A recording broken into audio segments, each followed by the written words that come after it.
Hi guys, so let's talk about camera lenses in photography. So our objectives are develop and demonstrate knowledge of different camera lenses and their effects on composition, depth, and perspective.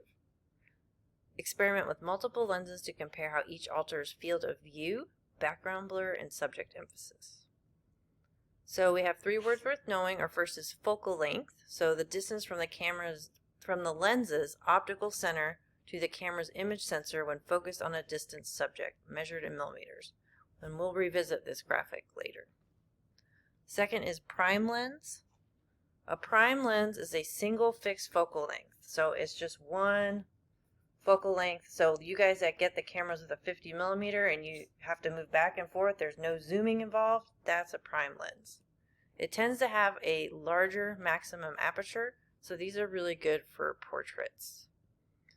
A zoom lens has a range of focal lengths in one lens. So my Fuji camera that I have here, and you can read the focal lengths on the side, is 55 to 18. And when I turn it, you can see it's zooming in and out, so that is a zoom lens. And it's really versatile when you're photographing a variety of subjects. That's why usually if you buy a camera kit, like a Rebel kit, you're going to get a lens that's probably 18 to something, because that will kind of cover a whole bunch of subjects. So when you're buying your first camera, you want to think about what your subjects are so you can decide on what lenses you might want to get. So let's look at focal lengths, and then we're going to look at this a little bit more. So your ultra wide is very short, so 8 millimeter to 24.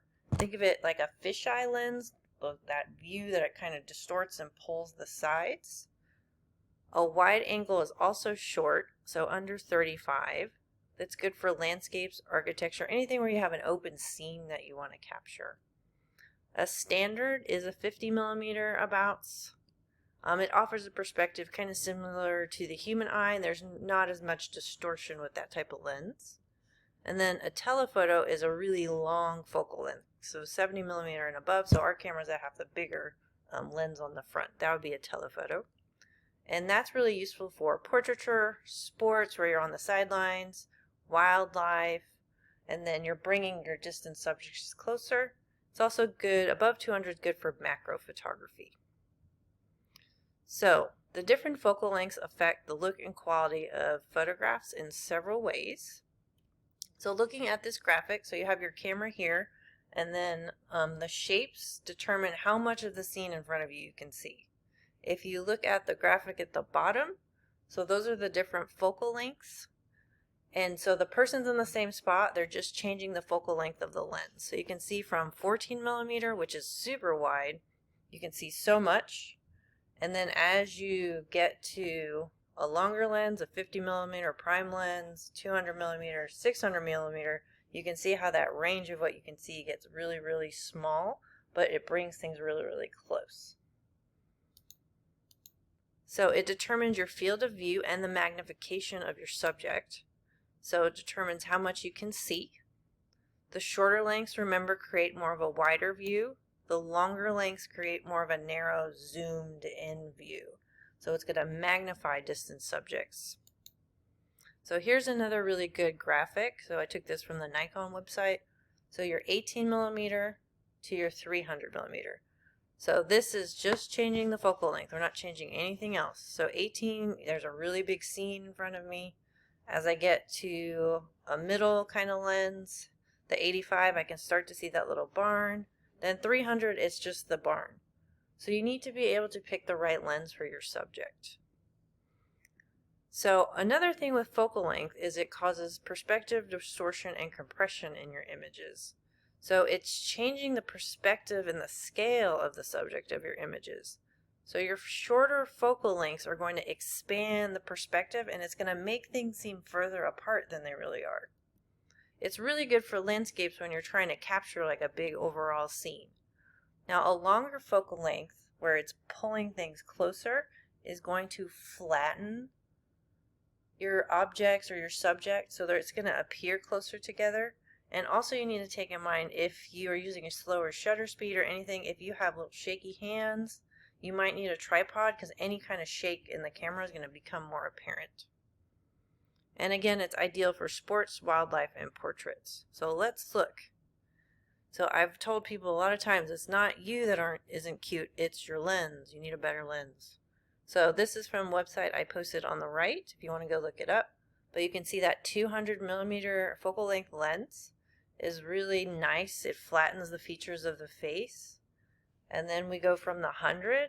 Still looks a little bit different if you're paying attention.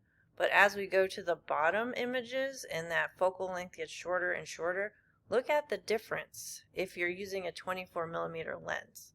So when you're shooting in class and you want that zoom lens and you're shooting at 18 millimeter and you're taking a picture of your friend, you need to think about how that's going to change the appearance of their face. And sometimes you might want some of that distortion. Maybe you're trying to make it look like that, but sometimes you might not. So it's really important to think about your focal length in relation to your subject. So here's another really good example. So that 24 millimeter is at the top now, but you can see because think of it like a fisheye. It's pulling everything in the front out and then making it almost like circular. So it's like a bug eye kind of look. But then once you get to a 50 millimeter, that's kind of like what she normally looks like, eyesight. But then once you get down to the 300 millimeter, remember it's flattening everything and making things appear closer. So even from the 50 millimeter to that 300 millimeter, there's a difference. So again, you need to think about the focal length depending on your subject. And one more, because I just think these are super cool.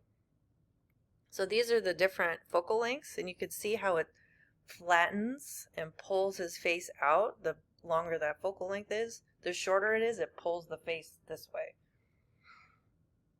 So again, when you're shooting, if you're shooting a face or sports or architecture or whatever, you need to think about your focal length. And then last, it impacts your depth of field. So your shorter focal lengths are going to result in a larger depth of field, which means more of the photos in focus, while longer focal lengths tend to create a shallower depth of field, so more background blur. So we'll do an assignment with this later. But this is a 50 millimeter lens, so our little prime lens that does not zoom, and it's just a little eraser guy. And you can see they focused on the subject in the front, but look what happens to the background with a focal length of 50 millimeters. It has that beautiful like light blur in the background. So this is another reason why it's really good for portraits. And you can get different camera lenses that have different types, and that's called bokeh in the background. So if you have a shorter focal length, it's not going to do that. Everything's going to be mostly in focus. All right, so I'll check off your notes when you're finished. Then we're going to do a little bit of lens practice and observations on the different types of lenses and what they look like. So I can't wait to see what you do. Good job.